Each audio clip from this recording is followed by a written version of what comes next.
महापुरुषाने हे नेत्र स्वप्न सत्यातून ठेवलं ते राजे शिवछत्रपती.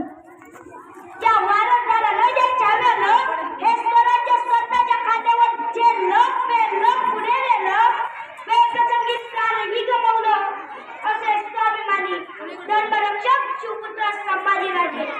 मला या देशाची राज्यघटना लिहिताना त्रास झाला नाही, कारण माझ्या समोर छत्रपती शिवाजी महाराजांचे ज्ञान प्रविष्ट राज्य उभं होते.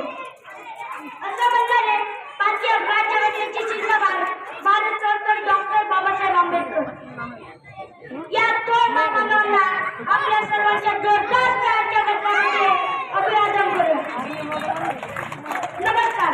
उपस्थित मान्यवर तसेच छत्रपतीचे मानाचे वारकरी असलेल्या जिजाऊंच्या नेत्रांना शिवांच्या मावळ्यांना या हर संबंधित वयोगटाचा मानाचा मुद्रा. सह्याद्री शिवाजी महाराज की जैसा जय घोष होतो. छत्रपती शिवाजी महाराज की जैसा जय घोष होतो.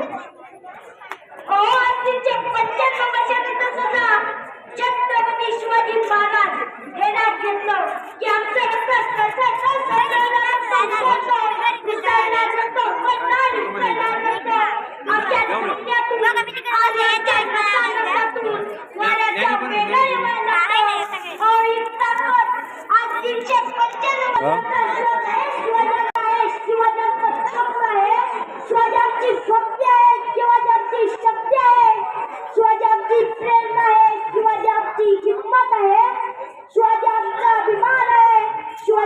स्वाभिमान आहे.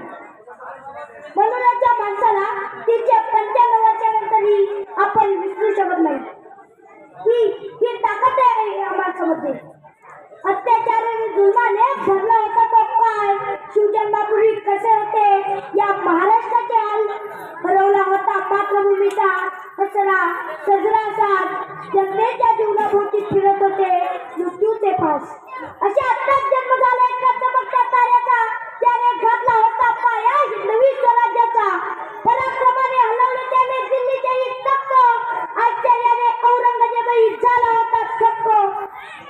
दिले होते त्यांनी संपूर्ण मुघल सत्तेला वर. म्हणूनच ते म्हणले महाराष्ट्राचे प्रेरणास्थान आणि मर्द मराठ्याचा प्राण. मर्द मराठ्यांचा प्राण. खरं तर इतिहास घडवून माणसं इतिहास विसरू शकत नाही आणि इतिहास विसरणारी माणसं कधी इतिहास घडू शकत नाही. हा एक इतिहास आहे. निरक्षर मराठ्यांचा इतिहास सुवर्णाक्षराने लिहून ठेवावा. इतका ओजस्वी आणि तेजस्वी इतिहास याच पाठीत घडला. जगाच्या पाठीवरचा सगळ्यात मोठा इतिहास आहे. सगळ्यात मोठा. शिवाजी महाराजांचा जन्म 1630 चा. शिवाजी महाराजांनी स्वराज्याला आरंभ केला 1647 साली आणि शिवाजी महाराजांचे निधन झाले 1680 साली. म्हणजे शिवाजी महाराजांचं आयुष्य 50 वर्षाचं आणि स्वराज्याचं आयुष्य फक्त 35 वर्षाचं. फक्त 35 वर्षात जगातील सगळ्यात मोठी आणि सगळ्यात मोठी क्रांती आहे.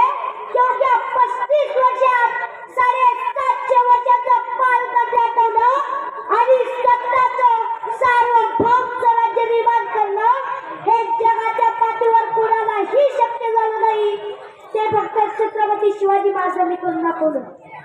हे सगळ्यात महत्वाचं आहे. कोण होतं सोबतीला, कोण होतं मदतीला? तुमचे आमचे पूर्वजच शिवाजी महाराजांच्या खांद्याला खांदा लावून लढत होते. ही सगळ्यात मोठी वस्तुस्थिती. खरं तर योग्य वेळी झालेले संस्कार आणि योग्य वेळी आपल्या पाठीवर पडलेली कौतुकाची थाप माणसाला घडवत असते. इतिहास घडवत असते. इयत्ता 4थीला शिवाजी महाराजांचा इतिहास आहे. जेव्हा आपल्या शाळेत शिकवलं जातं की मुलांनो 19 फेब्रुवारी 1630 ला शिवाजी महाराजांचा जन्म झाला. ऐकल्यावर मुलांना वाटायला लागतं शिवाजी महाराज जन्मतात खूप मोठे होते. आपण त्यांच्यासारखं होऊ शकत नाही. अरे शिवाजी महाराज जन्माला आले नव्हते आणि ते भविष्यातही जन्माला येणार नाही. कारण शिवाजी महाराज जन्माला आले नव्हते. त्यांना माझ्या जिजाऊंनी घडवलं होतं.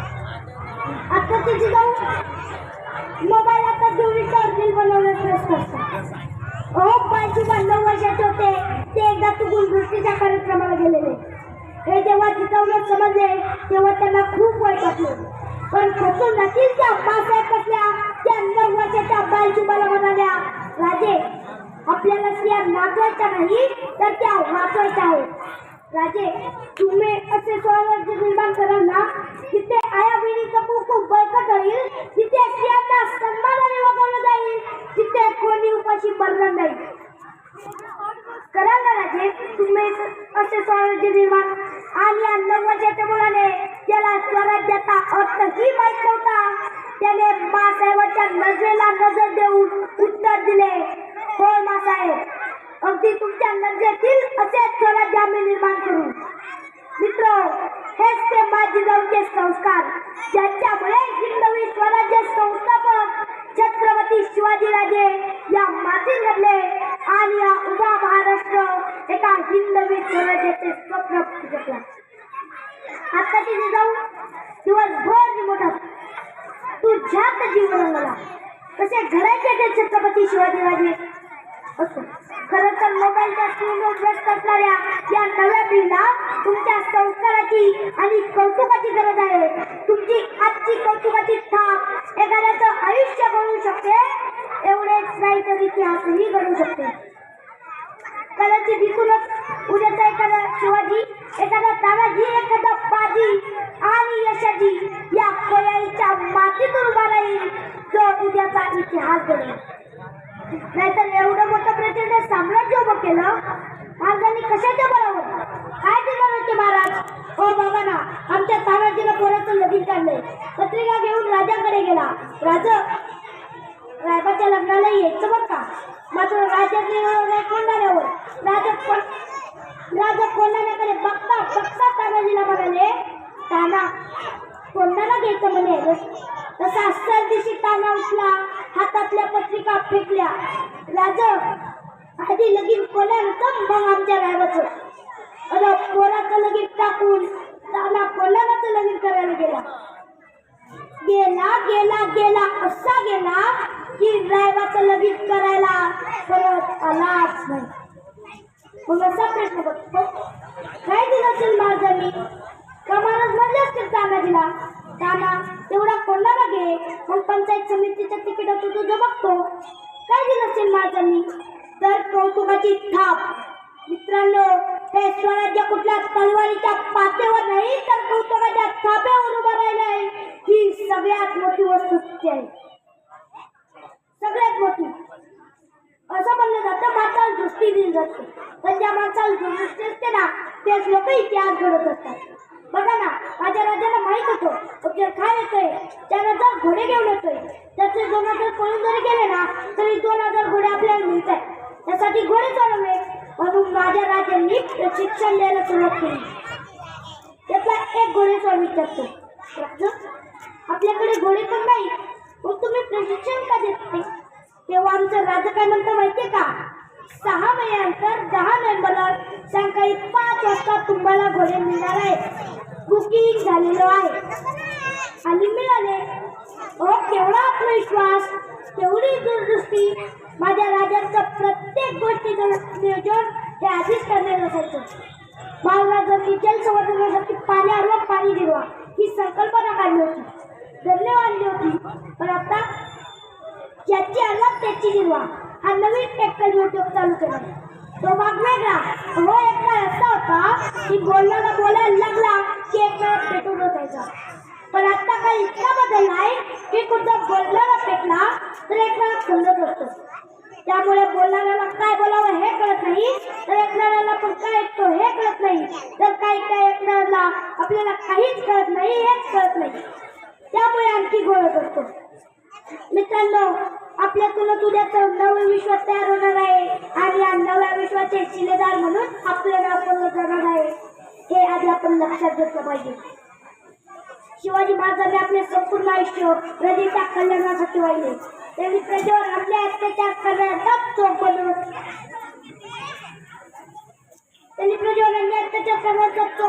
केला। शेतकऱ्यांच्या गवताच्या काही नाही धक्का लागू नये म्हणून ते झटले। त्यांनी त्यांचा आदर केला, भावनेपेक्षा नेहमी कर्तव्य श्रेष्ठ मानले, सर्व धर्मांना समान न्याय दिला। मित्रांनो, शिवरायांचे कार्य आणि विचार शब्दात अनेक अशक्य आहे. म्हणूनच मला म्हणावंसे वाटते की शब्द ही पतीला पुरे अशी शिवरायांची कीर्ती राजा शोभून दिसे देवती असा तो शिवछत्रपती. राजे आडवर संख्य झाले पण शिवबासारखा कुणी न झाला. सर्वासाठी महाराष्ट्राला एकची राजा तो शिवबा झाला, एकची राजा तो शिवबा झाला. धन्यवाद. जय भवानी.